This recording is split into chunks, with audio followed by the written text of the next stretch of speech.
queridos amigos, chegado o momento em que nós separamos em nossas vidas para o estudo do Santo Evangelho. Tudo bem, querido? Boa tarde. Muito boa tarde. Acompanhar a leitura? Chegou em tempo. Nós estamos iniciando. Cheguei rapidão. Que bom. Estamos iniciando a prece de abertura. Roguemos a todos que fechem os olhos do corpo físico,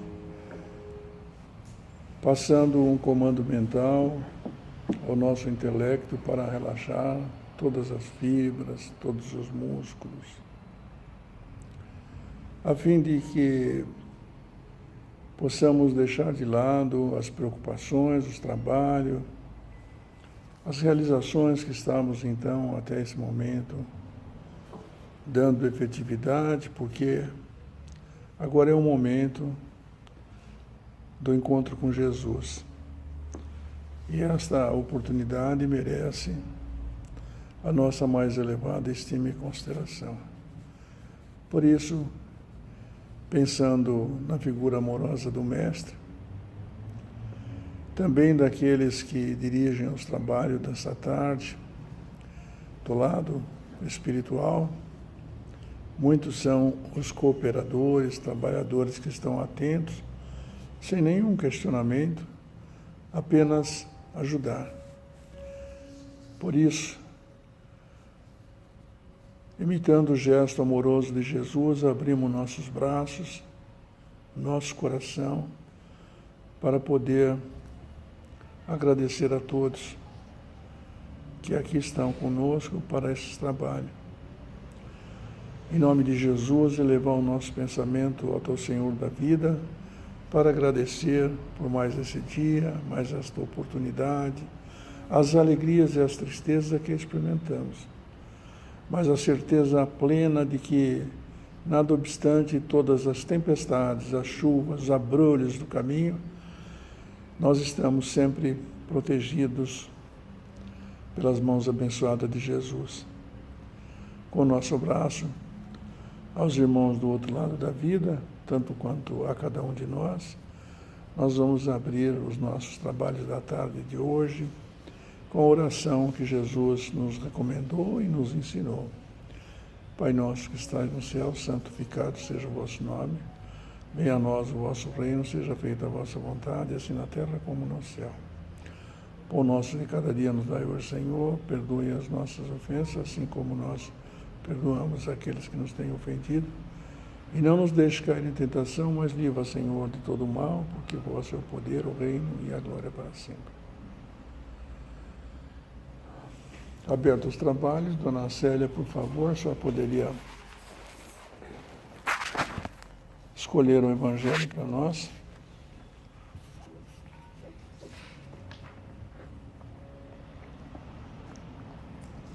Pagar o mal com o bem, é a página 118. 118.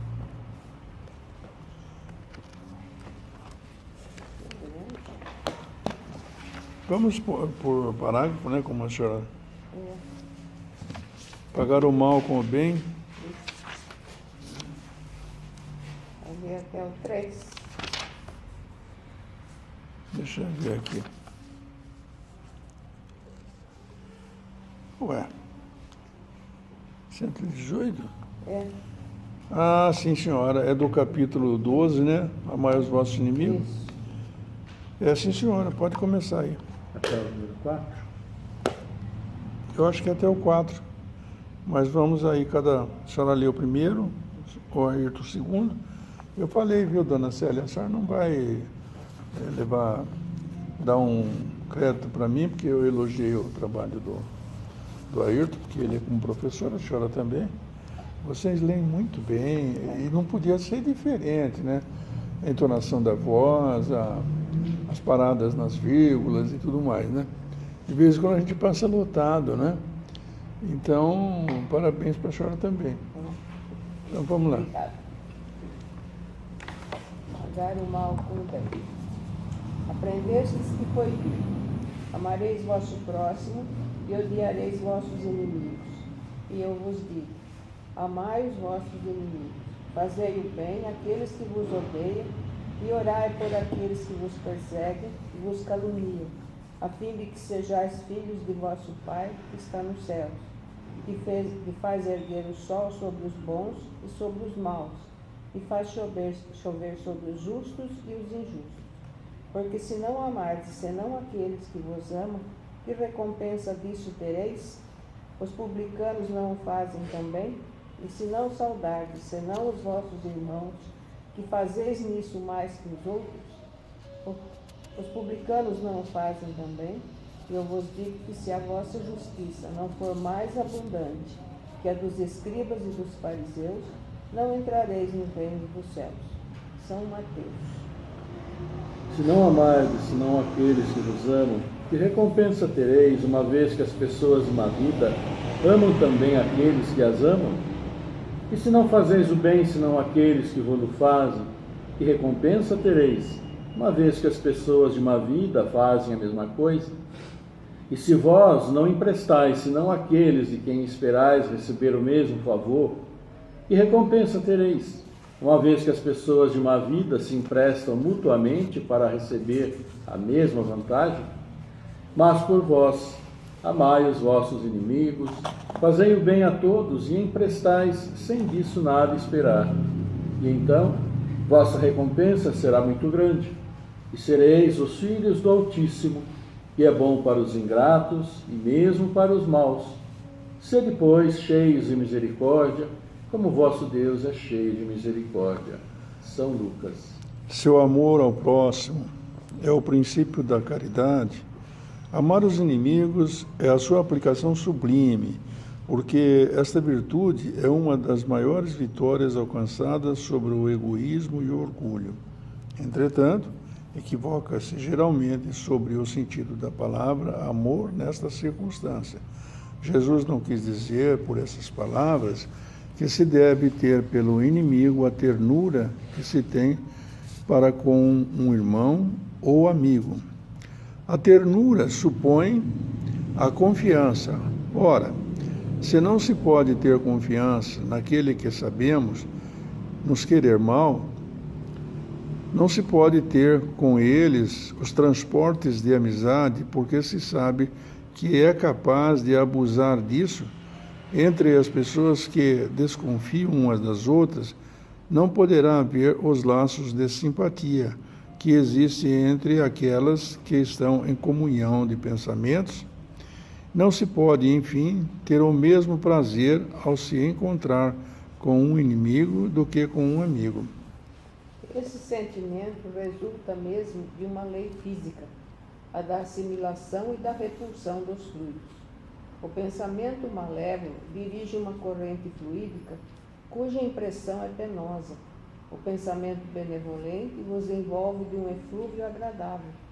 Daí a diferença de sensações que se experimenta à aproximação de um amigo ou de um inimigo. Amar os inimigos não pode, pois, significar que não se deve fazer nenhuma diferença entre eles e os amigos. Esse preceito parece difícil, impossível mesmo de se praticar, porque se crê falsamente que prescreve-lhes dar o mesmo lugar no coração. Se a pobreza das línguas humanas obriga a servir do mesmo termo para exprimir diversas nuances de sentimentos, a razão deve diferenciá-los segundo o caso. Amar os inimigos não é, pois, ter para com eles uma afeição que não está na natureza, porque o contato de um inimigo faz bater o coração de maneira bem diferente do de um amigo.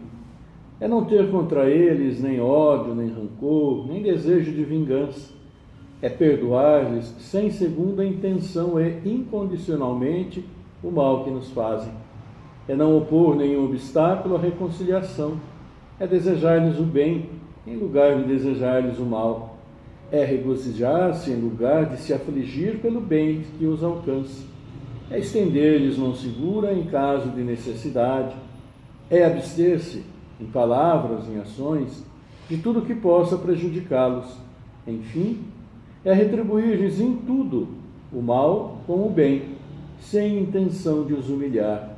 Quem quer que faça isso, cumpre as condições do mandamento: amai os vossos inimigos. Pois é, amigos, esse é um momento dedicado a nossas reflexões. Então nós pedimos sempre o auxílio dos mentores da casa, que estão atentos nos nossos pensamentos, nas nossas realidades, para que possamos externar os nossos sentimentos. Não que tenhamos aqui qualquer intenção ou de encontrar que nós somos pessoas altamente capazes. Não é isso, não. Altamente capazes são, na verdade, os arautos do bem que vieram dar as explicações ao Santo Evangelho, no caso São Mateus, que foi a primeira leitura, e também o Evangelho segundo São Lucas, que eram os relatos que eram acontecimentos do passado, em que Jesus usava das palavras para poder transmitir as ideias dele. E é curioso, porque a gente pensa em amar os inimigos hoje, como está no texto, querendo entender que isso seja uma coisa fácil ou possível. Primeiro temos que ver o verbo amar da primeira conjugação. Não se trata de amar apaixonadamente, como fazem os nossos irmãos, e é comum a gente ver isso todos os dias, as pessoas declarando juras de amor, dizendo: ah, meu Deus, eu te amo perdidamente. Se não, quando o assassino cruel mata a mulher, ou a mulher mata o homem, ou os filhos dizendo que amam, mas se você não é minha, não pode ser de ninguém, e pá. Não é isso. O amor aqui tem um contexto diferente, porque, em primeiro lugar, nós sabemos que, nas palavras de Jesus, o significado da palavra amor, em hebraico, ou mesmo no aramaico, como ele falava, significa amar menos. É claro que eu amo vocês, pô. Para com isso. Eu amo os meus confrades aqui, todos, até os que às vezes nos opõem resistência, porque amar aqueles que nos são simpáticos é fácil, mas nem sempre a gente consegue, temos que amar aqueles que temos dificuldade. Então ele vai dar uma explicação, diz os evangelistas, ou aqueles espíritos mentores que vieram 18 de abril de 1857, em Paris, para poder explicar essas parábolas de Jesus. Então, normalmente, nós tecemos alguns comentários da nossa lavra, mas o curioso é que, como as coisas que aconteceram comigo, ou acontecem comigo, com você, com ela, com ele, tem, às vezes, uma semelhança, servem para os outros também. É nesse sentido que vamos aproveitar o Evangelho e que pedimos licença para os nossos mentores e os orientadores para podermos externar de coração aquilo que nós pensamos e entendemos sobre esse pagar o mal com o bem. O que é isso, meu? Você fez mal para mim? A gente ouve as pessoas falar: eu quero mais aqui, desculpa a linguagem vulgar ou rústica, eu quero mais que você exploda.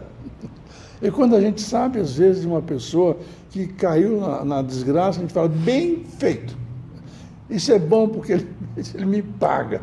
Eu não posso cobrar, mas Deus cobra por mim. Não é assim? Então, essa é uma realidade da vida. Nós queremos, então, falar de coração o que nós sentimos. E, para isso, nós sempre começamos com o professor Ailton, porque ele manja desse assunto. Professor, por favor. Boa tarde, querida. Senta aqui mais pertinho fisicamente, porque no coração você já está bem pertinho. À primeira vista, quando se fala as próprias palavras, né, do nosso mestre, que amar os vossos inimigos, é uma coisa que soa assim meia estranha, até pela colocação que foi dita aí da palavra amar, né? Mas é um sentido, ele não falou no sentido absolutamente do amar, amor, ou amor físico, ou amor que temos por família, né, marido, mulher. Ele falou de uma forma muito ampla. Tudo aquilo que ele falou foi de uma forma muito ampla, mas falou também de uma maneira tal que o significado daquilo que ele falava não atingia muito aqueles que lá estavam àquela época. Era uma época muito difícil, imagina 2000 e tantos anos para trás, né? Então ele falava, da maneira como ele falava, ele contava histórias, ele se fazia entender, ou procurava se fazer entender na linguagem que eles encontravam. Então esse capítulo todo aqui do Evangelho, né, amai os vossos inimigos, à primeira vista, para quem não acredita, quem é incrédulo e mesmo não acredita nas palavras dele, soa uma coisa absurda, porque o inimigo, no caso aí, é colocado como o inimigo, ao pé da letra mesmo. Aquele que detestamos, aquele que nos detesta, aquele que nos fez mal, ou aquele que nós também acabamos fazendo mal como reação, enfim. Mas não é essa a questão. E até o próprio Evangelho ali já deixa claro o que ele realmente quer dizer, né? Quando diz para amar os inimigos, é absolutamente, embora tenham sido feridos, embora tenham sido magoados, embora tenham ficado irritados, bravos mesmo, às vezes é com tanta raiva que chega aquela vontade, como se diz, né, de pegar e esganar, né, que pode perfeitamente acontecer. Mas ele, acima de tudo, pede para nós refletirmos sobre nossas ações. E se ele fala para refletirmos sobre nossas ações quando consideramos isso, aquele inimigo, como que é um exponencial máximo que nós podemos ter, contra nós, imagina que ele se refere então com todas as demais coisas do nosso dia a dia, né? Se ele pede para amar os inimigos, que é aquilo que é o mais difícil, né? E muitas vezes vem aquele desejo de vingança, e muitas vezes muitos fazem e realizam.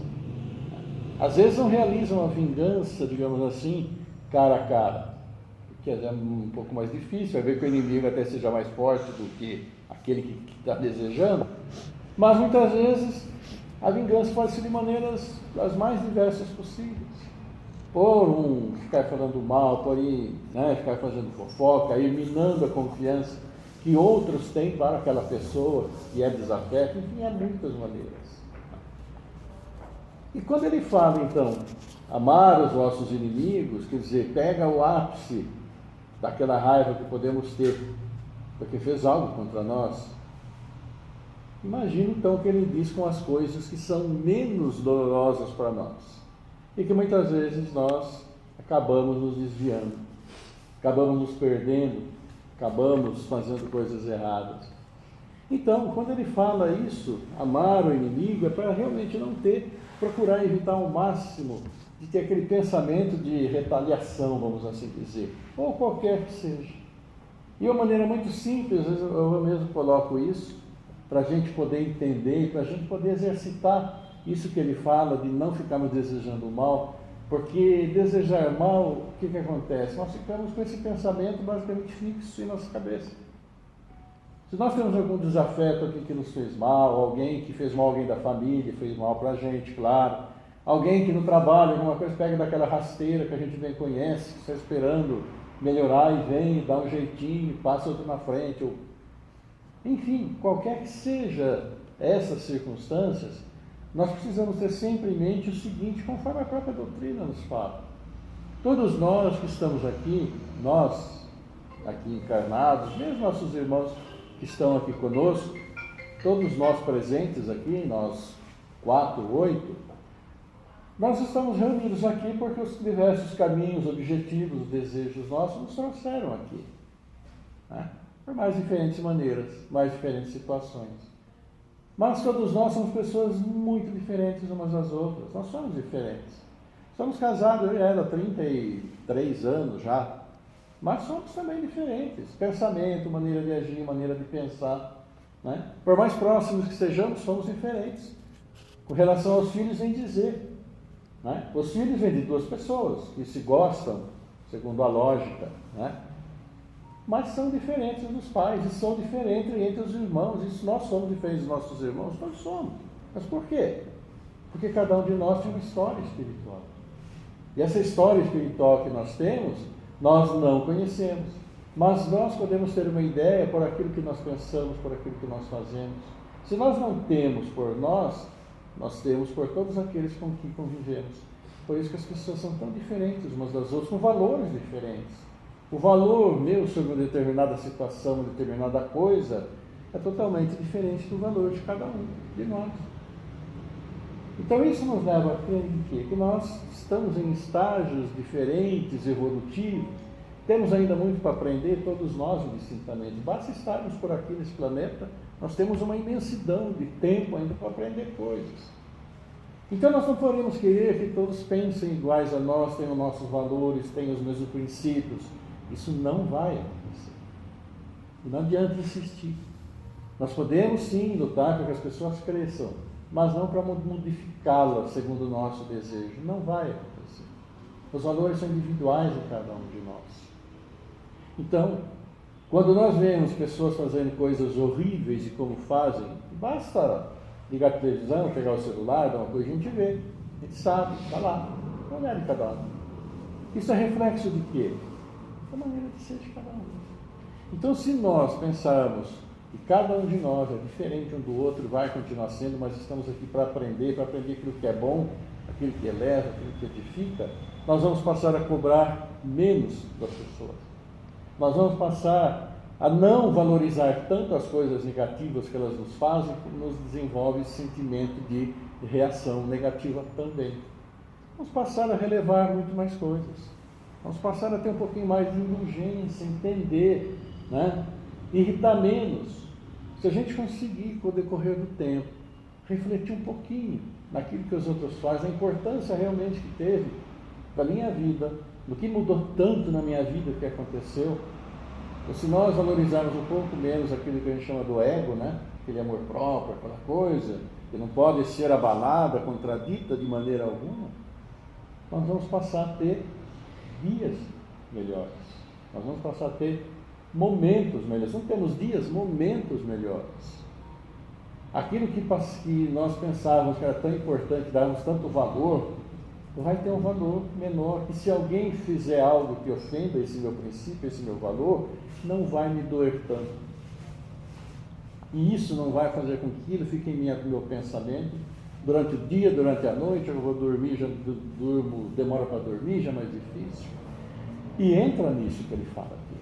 Amai os vossos inimigos. Por que temos tantos inimigos? Porque tantas vezes valorizamos coisas que não têm à luz da razão, à luz da nossa própria dia a dia, tanta importância assim. E se nós passarmos a pensar um pouquinho que seja assim, tenho certeza absoluta que nós vamos ter momentos muito melhores e vamos ter menos encrencas na nossa vida também, seja em família, seja onde for. Queridos amigos, quando o professor Ailton fala sobre a gente não pensar desejando o mal para os outros, nos leva a refletir que o texto do Evangelho é exatamente isso, pagar o mal com o bem. E aí nos perguntamos, como assim? O cara me faz o mal e eu vou pagar com um bem? Ou em espécie, não sei o quê. É estranho mesmo. A gente fica aterrorizado com isso. Mas o Evangelho vai explicar que o bem aqui, no sentido do pagamento, e como a Ailton falou de pensar, nós devemos lembrar que somos filhos de Deus, do Pai Celestial. E Jesus asseverou que nós somos deuses. Ora, se nós somos deuses, tudo o que Ele fez e nós podemos fazer, é claro que o timing é diferente, nós temos que meditar com a realidade presente. Sendo criatura do divino, nós temos em essência o valor do pensamento. Tudo o que nós pensamos forma as egrégoras, que são os sentimentos que nós projetamos e trabalhamos. É simples pensar que de vez em quando você começa a pensar em uma coisa, parece que acontece. Ou seja, o poder da atração. Então você não pode ficar pensando na pessoa que te fez um mal. Poxa vida, que pena que ele fez. Chico Xavier diz que sempre é melhor que o outro faça, não você. Não seja você responsável por ter feito mal, por ter pensado mal. Se o cidadão dá uma fechada, nós estamos toda hora na rua, dá uma fechada na gente, a gente tem uma vontade aqui, às vezes eu falo de uma forma meio hilária, para vocês perceberem, para todos nós percebemos, que o Evangelho pode ser discutido academicamente, com graciosidade e também com alegria, porque Jesus era alegre. Mas então o cidadão dá uma fechada na gente, a gente tem vontade de mandar ele para aquele lugar. Mas você se domina, fala, não, peraí, que energia negativa eu vou mandar para essa criatura? Então você fala, vai com Deus, e que eu poste na frente e saia, te obedeço. A propósito disso, eu quero contar um episódio para vocês do Chico Xavier, muito apropriado para o que nós estamos falando. Chico Xavier, certa ocasião, eu estou narrando fatos verídicos, certa ocasião, tinha um cidadão que bebia muito, estava sempre trôpego pelas ruas, e ele via o Chico e conversar com o Chico, porque o Chico sempre tinha um troquinho para dar, uma palavra de conforto, etc. Mas aquele dia o Chico não estava muito bem também, né? E aí, quando o Chico viu ele vindo lá na outra calçada, mudou de calçada. Emmanuel, o mentor dele, falou, ô Chico, o que é isso? Você mudou de calçada para não conversar com o bêbado lá, o velhinho? Para com isso. O Chico se arrependeu na hora e voltou. Aí conversou com o cidadão, porque ele estava atrasado para o serviço e tal. Levou uma prosa legal. É o conforto da prosa, da conversa, como estamos fazendo aqui. E deu um troquinho para ele e foi-se embora. No meio da quadra, Emmanuel falou para Chico, Chico, dá uma olhada para trás um pouquinho, para você ver o que está acontecendo. Ele olhou, disse que vinham umas luzes maravilhosas em direção a ele, Chico Xavier. E o velhinho estava falando assim para ele, vai com Deus, Chico. Aí Emmanuel, todo gracioso, falou, Chico, você já pensou se ele tivesse mandado você com aquela outra figurinha? Dona Célia, é uma verdade, isso aconteceu com Chico. Então a gente tem que amar o inimigo, pagar ele com o mal que ele nos fez. O cara fez o mal para nós, e daí? Foi ele quem fez, não fui eu. Por quê? Que eu estou desejando que ele faça? Não. Mas acontece o seguinte, eu sei que eu sou responsável por tudo que eu faço na vida. Deus não vai cobrar de você, dele, dela. Deus vai cobrar entre aspas, pela lei do nosso discernimento. Na nossa consciência, onde está depositada a lei de Deus. Ora, mas como assim? O Senhor da vida não vai te punir, não vai deixar você fazer o que você quiser? Você é responsável por isso.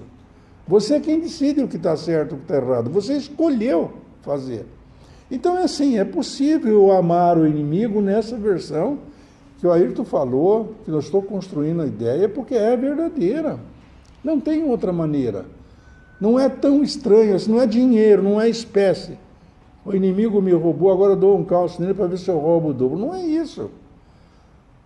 Pagar o mal com o bem. Todo o bem que você puder fazer é a melhor coisa do mundo, porque todo o bem que você faz devoga a seu favor. É como um bumerangue. Você já viram o bumerangue? Você atira, ele volta. Ele volta com a mesma intensidade e com a mesma força. Então, o que nós estamos aproveitando no Santo Evangelho hoje, nas nossas palavras, com os nossos entendimentos, ele diz que amar os inimigos é um absurdo para o incrédulo, porque você não acredita na lei de Deus e que você é responsável por tudo que faz. Não sou eu quem digo, é Paulo Apóstolo aos Coríntios, na sua epístola, ele diz que a criatura humana carrega consigo o resultado dos seus atos. Ora, se eu te xingo por receber essa energia de outra pessoa, é automático. Comece a pensar mal de uma pessoa para ver. Por isso evita-se falar mal dos outros. Tem que ter indulgência, como a Ayrton falou. Então, aquele a quem a vida presente é tudo, não é? Não vê no inimigo senão um ser nocivo perturbando a sua tranquilidade.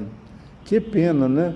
Eu aprendi com muito tempo, nessa longa vida que eu estou tendo, nessa existência, eu aprendi a evitar a discussão. Nem sempre eu domino, mas não desejo mal para ninguém. O cara me fez, ele vai resolver. Por que ele vai resolver?